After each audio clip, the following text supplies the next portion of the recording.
Hello Descendants, so the June update dev stream just finished and there was a lot of information, so hopefully I can condense this down for you. Let's go ahead and get started. So we started off with the community manager as well as the creative director, and they did a little bit of an introduction and they showed us a little bit of a roadmap of what the stream is going to be about. And if you want to watch the stream like in full without me yapping and all that, go ahead and check the description below. I'll link it there so you can watch it for yourself. But there was a lot of information, and for those who are here to wonder when season 3 drops, it's going to be August 7th. So if you're that's right here for it to watch, August 7th, I'll catch you later. For those who want to know what happens next, we're going to be talking about July 2nd, early July, July 24th, all that fun stuff. So let's go ahead and jump into the first part here. They went into what to expect from the stream, part 1, and then of course the Q&A.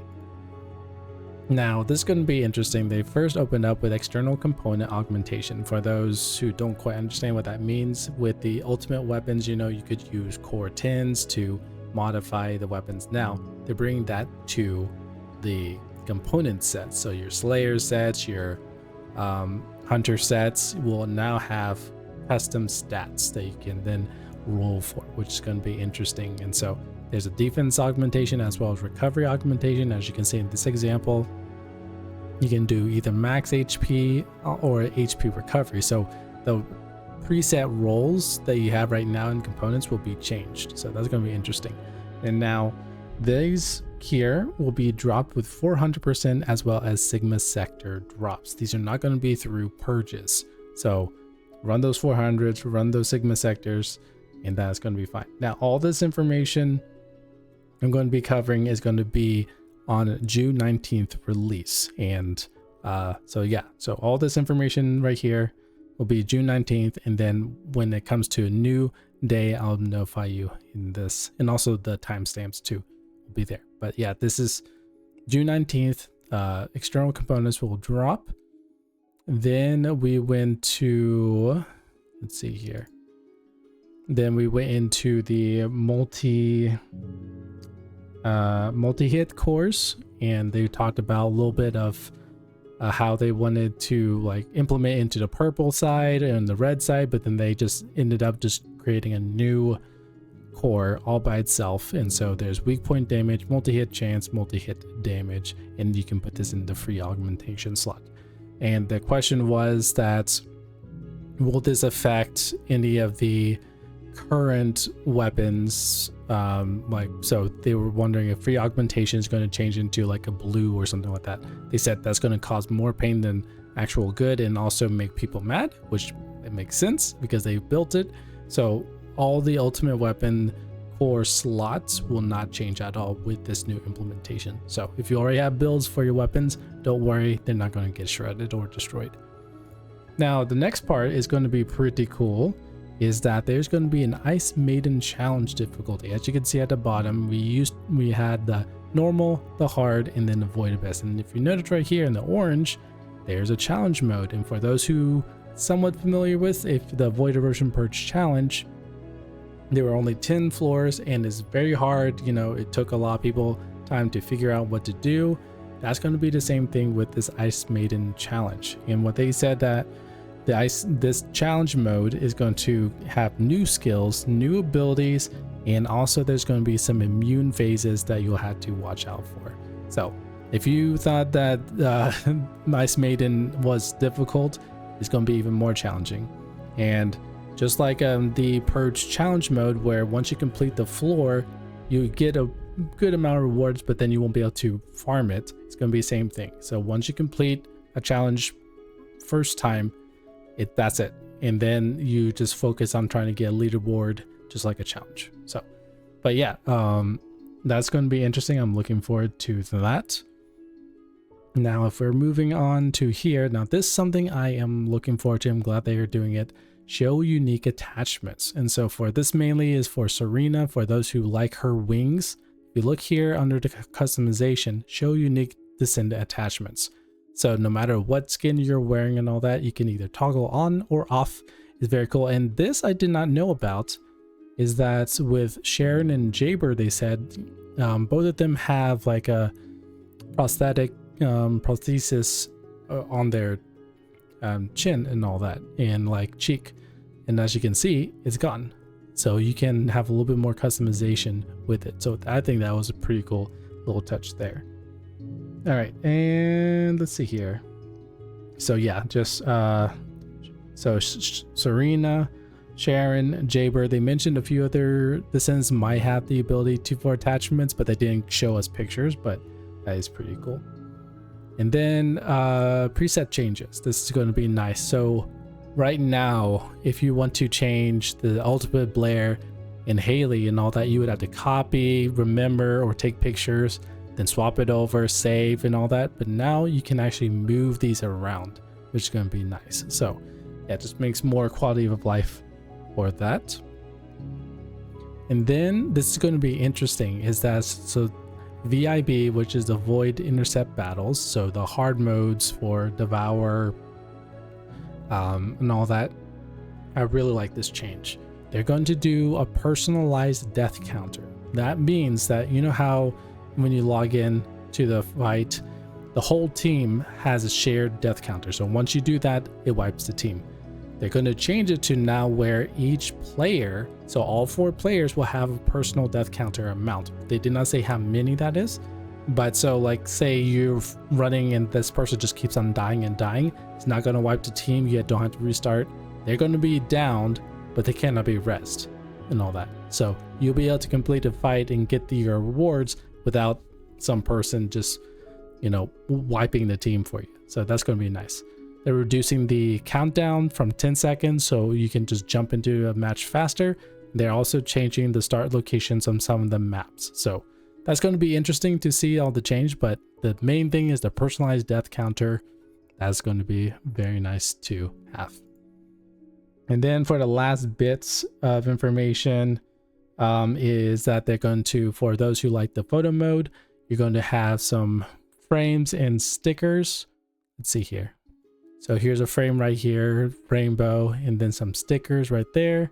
And then this Valby one right here, some more frames and all that. And what also was so cool too, is that they said that during battle pass, upcoming battle passes, as well as events, they will have stickers in those events and all that. So you can add that to your repertoire and all that. So it's not like you have to buy anything from the store or anything. It's just, you have a battle pass, you have events, can add your customization to that. So I think that was a pretty cool thing. I don't see a lot of games doing that who have photo modes, which is pretty cool. All right, so now we're going to be moving on to July 3rd. And so that's going to be, all this is going to be in the July 3rd update right here. So Void Erosion Purge is now going to change from 30 stages down to 10 stages, which I think is a pretty cool idea. They said that like going from 1 to 30 is a slog, and I agree, because I've done tons of carries with people through it and it's a grind, but changing it to 10 stages is very nice. And then the final stage, like it was 30, but now it's going to be 10. They're going to rotate the map. So the same enemy type, but the map is going to be varied, which is going to be nice. So it gives a little bit of variety for that. Core farming improvements, expanded weapon core farming locations. So instead of having to grind for the purge all the time, it's going to be available at the 400 dungeons as well as Sigma sector. So again, expanding, you're being able to farm, and so you're not specifically focused on one thing, which is nice. Balance adjustments. So they're going to be touching up on a few descendants. It's going to be Valby, Delay, Enzo, Haley, and I believe they said another one, but again, I'm just trying to get this video out very quickly. And they did mention with Glay is that they're going to work on removing the movement penalty when she is using her infinite, her third ability, which is pretty cool. So you don't have to be slowed down, you can move normally and all that. So that's going to be very nice. And then let's see here. They increase sprint speed cap, which was pretty cool. So right now in game, there is currently at 1300. That's the maximum speed you can do, but they're going to be upping it to 1600. And they said that Bunny, when this update in July comes around, she'll be able to surpass the 1300 with no problem. But then with buffs, you know, she can go up to 1600. They wanted to make sure to have Bunny as the high speedster and all that. And with the recent updates and all that, she's pretty much not like Ness keeps up with her and all that. And so they wanted to make her still unique. And so they've increased the cap, which is pretty cool. All right, so now we're going to be moving on to July 24th update. And this one is going to be a little bit smaller because it's like the small one before season 3 drops. They're going to have a season 3 demo. I don't know what that looks like. My guess would be we will have a little, and we'll be able to see Axion, the new area, be able to jump into it, maybe do the first mission, but then we won't be able to do any more. That'll be my guess how they do a demo, because I don't think they're going to have a individual install. We'll have to see. But then they're going to do balance adjustments for firearms, because they've mentioned that there's some ultimate weapons that are just meta and high power, which is fine, but then like weapons like Regs and let's see, Kingsguard Lance are just falling from the wayside. So they're going to adjust it to where those weapons will be a little bit more efficient. That's what they mean by weapon adjustments. Let's see here. And then they also mentioned there's going to be an unknown skin that will be coming during July 24th run. Okay, then they talked about, let's see here. Yeah, so they talked quite a bit about that. And then we have the skins. So we already talked about one of them. And July 3rd will be the swimsuit skin as well as the event. But this one here is the dog one. And because they were wanting to follow with like the panda, which was in preseason, and now they want doggo as well as your fellow right here. And then for those who want to see what the pool event looks like, this is the infinity pool. So for those who've been part of the hot tub event, there's interactables that you can sit in and do stuff. This one is going to be much bigger. As you can see, it takes up this whole space here, so you can lounge on the side, you can swim, they said. So there could be like interactables you can slide down, so which is pretty cool. And then for those who want to know what the skins look like, here you go right there. So there's all those skins right there, and then these are the guys. So yeah, pretty cool skins right there coming up. Then they went into talking about what Axion for season 3, which will be apping in August, which is a little bit of a ways to go, but hey, you know, we got what we got. So August 3rd is going to be when season 3 drops. And so they mainly gave us screenshots, unfortunately, but they said that when the next dev vlog, they'll be able to give us more videos. But this is the Axion as well as a Hoverbike right here, which is pretty cool. And then here is the acceleration type. So there's going to be 3 variations of this Hoverbike. Let's see here. Let me see if I take my notes here. Let's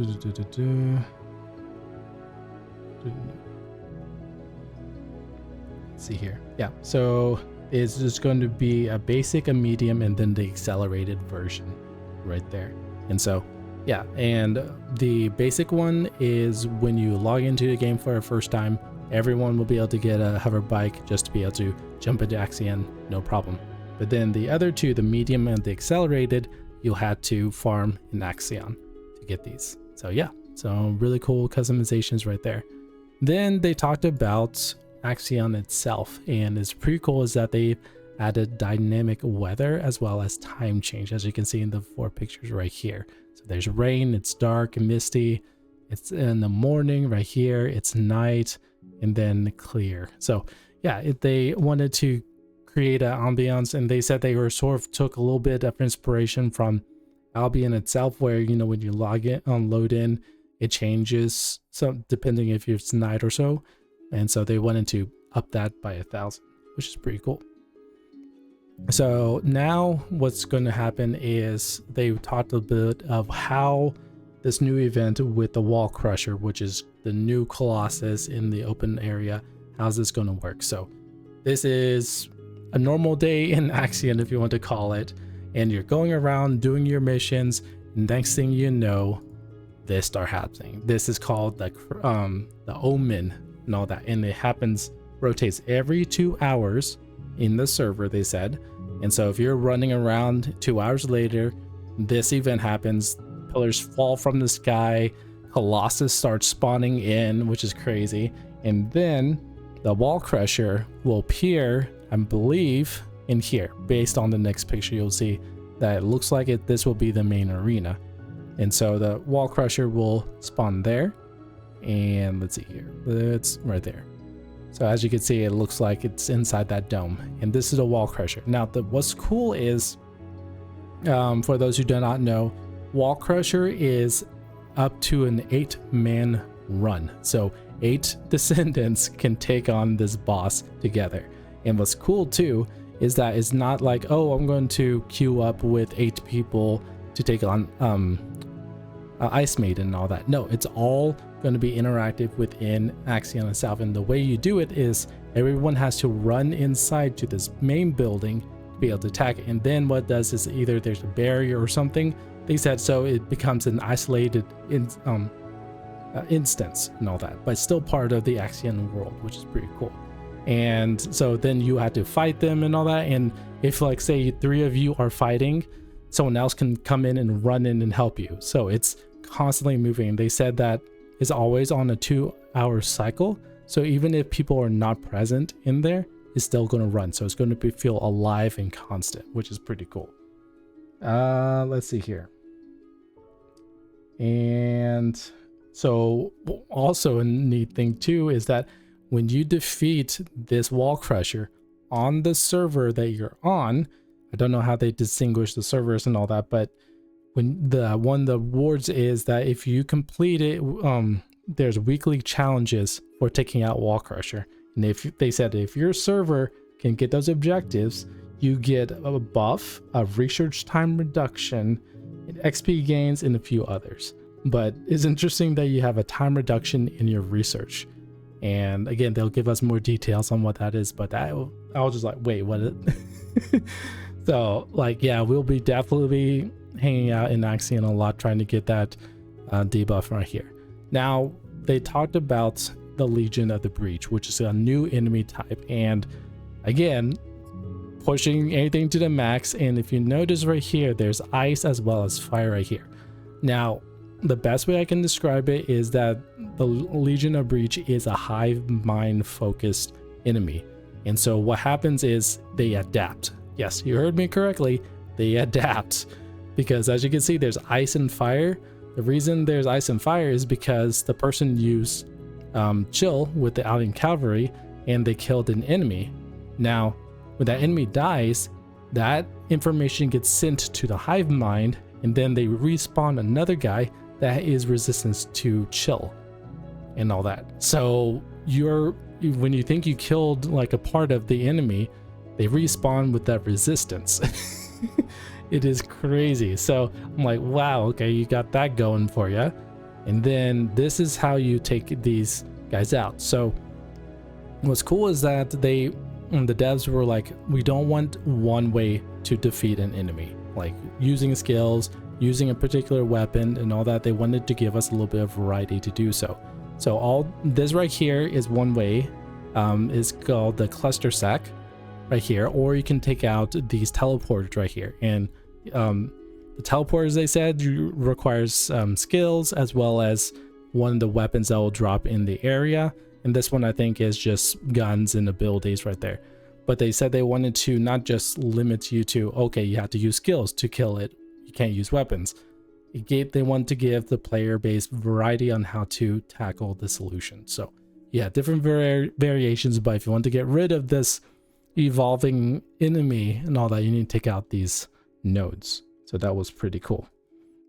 Next enemy type is the dropship, and as you can see, there's a lot of enemies dropping in, and these ships right here, they can be destroyed, but if you let them be able to open up their bay doors, you get overwhelmed and swarmed very quickly. So yeah, that was interesting. And now this one here, it is a little bit scary. This is the Spiker, and look how big that is compared to Serena. And the way the Spiker works is during a mission and all that, there are 3 variations of the Spiker that will spawn in the mission, and they're going to be part of the swarm that's going to be fighting you. So you have a Spiker, you have the breach, you have the assault ships dropping in. So yeah, you have a lot of enemies that adapt in a more aggressive, yeah, it's going to be interesting. But yeah, there are 3 variations to these, and they are randomized when you do a mission, they said. So yeah, it's going to be interesting. And then lastly, they mentioned about trigger modules. Again, we'll probably get more information, but they gave us an example of one of them is, I think they called it the battering ram. So if you use hit an enemy, you will have a 12-meter radius shockwave when you hit an enemy and all that. And then there's another one where when you buff an ally, so if you're a Eugen or an Enzo, when you buff an ally, you give them an aura that you'll be able to shoot beams from your allies. Again, they didn't give us much detail and all that, but yeah. And so each of the descendants will have a tag related to them. So that means the trigger module that you farm for will be able to be used for that. So they said like Ajax is you can use a battering ram as well as the particle modulator. Again, I think those are temporary names, but yeah, it's going to be added more abilities. They said it's like adding an extra ability to your descendant, and these are trigger modules. We don't know how that works in the final scheme of things, but it's something that you can grind for in Axion, which is pretty cool. And they said that it has random stats, but again, a little bit vague on the details there. They then talked about a little bit of the events that are currently happening right now. As time of this recording, there's a pre-registration. Check the First Descendant website or their Twitter. Get pre-registered, and this is a community-wide event. So if you're able to get to a million and all that, you will be able to get these type of rewards. So definitely check that out. And once we get to that point, Ulta Viesa, Ajax, and Ult Lepic will be available to those who are trying to catch up. All that. Next one is going to be during the 19th event. It's going to be login to earn rewards. Here's some of the skins, and we have the skin here. Let me see if I can get the exact name. The Twisted Worship set. This is for, I believe, preseason and season 1 was released, and Inaz was not even existent during that time, so they wanted to add her to the list right here. So yeah, that's going to be pretty cool. And again, this is concept art. This is not final, but it's a concept art right here. Then we went to the Burning Summer training one. This is going to be starting on the 19th again, so there'll be 2 events going simultaneously, and this is weeks based, and it's going to be a little bit crazy. You're going to get some skins, looks, tons of stuff right there. And then for the 1-year anniversary on July 3rd is First Descendants. We'll be able to get anniversary tokens. We'll be able to get UI themed spawn, back attachments, and more. We've done this before with Inace, and I think it was during the 50th anniversary of Nexon, and I believe we did something similar. But yeah, you get these tokens from doing dailies and weeklies. You can go to Inace and get stuff like catalysts and activators, weapons, fun stuff like that. And then the grab the breakthrough, this starting in July 3rd. Again, this is a website, the website that you have to log in and do stuff. But what's cool is that they're actually going to be giving away physical prizes like acrylic merch sets and the art books for First Descendant. So that was a pretty cool twist on things, but it's on website, not on in the game. So just bear in mind with that. Let's see here. So then they jumped into the Q&A side of things, and let's see here. I'll see if I can give you a bit of a summary for this. So I really like this format that they did where they chose 11 questions, but the thing is a lot of people asked the same thing, and so what they did was they sort of like scrunched all the questions into 11, which I thought was nice and concise, very helpful. So the first question is, will the arcade tuning system be expanded in the future? It would be great to have even more points and skills to work with. Also, would there be more diverse ways to farm mutant cells? Their answer is arcade is designed to expand, but right now we are not expanding it. New types of mutant cells will be added. Axiom will be a place to farm for those mutant cells. So that was really nice to know about. Let's see, let's go to the, okay. So playing repetitive content can feel tedious and tiring. Of course, some levels of repetition is inevitable, but are there any plans to increase the variation of rewards or provide more rewarding options to keep players engaged over time?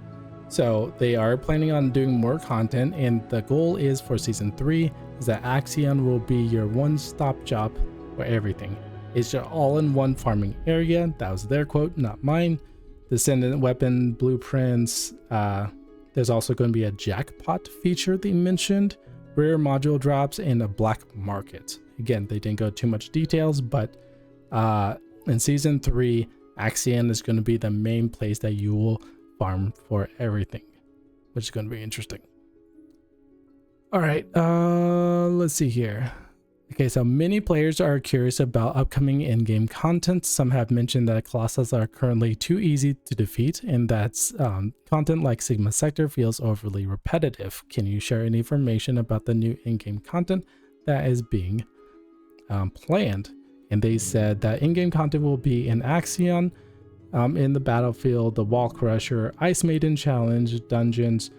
And what's cool is that they mentioned about that they're wanting to get away from just adding more HP to enemies and just do it. So you're just like, they become more like walking tanks and you just have to deal a high damage on that. They wanted to more focus on mechanics. That's why they have the new enemy types and all that. So they probably don't have as much HP, but they're being able to adapt and become immune or like resistant to things gives a new feel. So I like that they are trying to avoid not going the route of add more HP and call it done, which is nice. Next question. In addition to the Wall Crusher coming in Season 3, will there be any updates for existing Colossus? For example, will there be any mechanics that involve fighting multiple Colossus at once? Let's see here.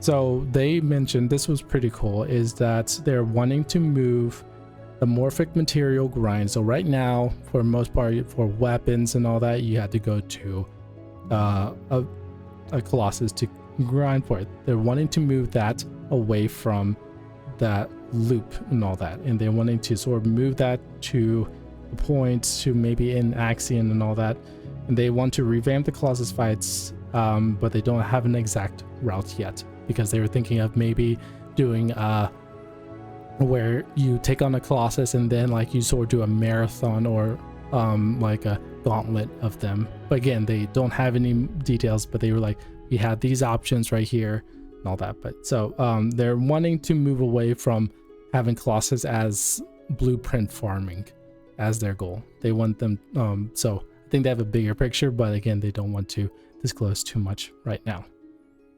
Let's see here. And currently only a few descendants like Serena and Naz are widely used. Are there any patches planned for less used non-meta descendants? Also, there's some disappointment with the recent nerfs to Naz. Could you share your direction for future balanced patches in descendants?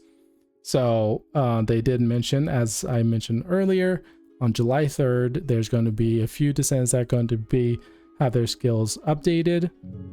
And they said we already mentioned that. So, and they said that when season 3 drops and all that, if everything is not as good, we're still going to be updating descendants so that they're pretty much like, it's not going to be a one and done deal and all that. And we're keeping an eye on things, and they're going to be evolving as we go along. So they said just be patient, basically. Let's see. Daya is a very popular character within the community. This might be a frequently asked question, but is there any plans to release her as a playable descendant in the near future? And they said Daya has no plans for this year. So for those who are wanting to play Daya for the rest of 2025, partially no. They did mention though that we are in talks when to implement her into the game, because they said that they wanted to add more story to her and all that before she becomes a playable character. And they already apparently are looking into another descendant as well. So they have big plans, but they can't share with us right now. So yeah. All right, now moving on to the next one right here. Let's see here. I think that was that. Some players have reported frequently encountering AFK away from keyboard players during gameplay. Are there any plans to address this issue? And they mentioned that they already have a system in place to detect AFK users, and apparently if you become an AFK user, you get put into a particular server with other AFK users, which I think is hilarious. But they are saying that we're still looking and fine-tuning the system and all that. We don't want to make it too extreme to where it punishes people who are like, you know, they need to go to a restroom real quick or something, and they get put into that AFK server and all that. So yeah, they're saying they're trying to fine-tune it, but we are working on it and all that. Next question, would there be any systems added in the game that will allow players to vote or provide feedback directly within the game? And they basically said we have our Discord, we have our website, we have other platforms for feedback, we have our Q&As in Discord. So they're like, not really, we already have everything in place, just use those. Let's see here. Yeah, so they talked a little bit there. Are there any changes plans for 400 infiltration operations? There will be any updates to map rotations or gameplay mechanics? And they said yes, we are planning on shifting the game content from 400s. They said they want to move everything to Axion, and that's it. That's the one top shop. So basically when season 3 drops, 400s, everything will be all focused into Axion. That will be your one top shop for pretty much most, if not everything you need for grinding stuff. So yeah. Let's see, are there any optimizations or stability improvements currently in the works? But basically what they said was that a lot of people think, oh, it's stability, you know, one thing, fix it, done. They're like, no, there's so many new facets and all that, and it's actually pretty cool. So if you want to watch the stream for this little segment, I highly suggest they actually go into detail on what they were doing. But yeah, they said that it's not a single issue, but we're working on segments that will, through hot fixes and all that, they'll work on destroying that barrier of the instability and all that. But it's just like, it's not just one thing and you can remove it. There's like so many facets to the game. And again, I highly suggest you just go into this little segment here and listen, because they give you a lot of detail. It's pretty cool to listen to. And the final question that they did was, while players are enjoying the dynamic motion, some have noticed that the material properties aren't always reflective accurately, and some animations feel unnatural. Are there any plans to improve this? And they said that they've been implementing things through hot fixes and all that, and they said that there is currently down to 80% of the issues for dynamic motion, other material movement and all that should be fixed. And so the 20% is just a case-by-case basis that they're slowly implementing into. So yeah. And then they went into a little bit more. It was really cool. The producer gave us a little bit of insight into things. And basically, let me summarize, is that a question about split season, where it says, you know, part 1, part 2. He says right now we can't, we're doing the split, but we're looking into seeing if we can put it all into one season. And he did mention that about collabs. Again, in season 3, there's going to be the Nier Automata collaboration, and it sounds like they have at least 2 more in the works. They said they're doing final preps and final stuff. So yeah, collabs are going to be coming inbound for First Descent, which is cool. And then something about leaderboards and glitches. I think maybe hackers, but they call it glitch, I don't know, but they're going to be fixing. So that was a lot of information. Hopefully you could keep track of that. Hopefully I was able to condense it. Thanks for watching this long video. And if you have any questions, comment down below. Watch the full stream and all that, highly suggest it. Thanks for watching. We'll see you in the next video.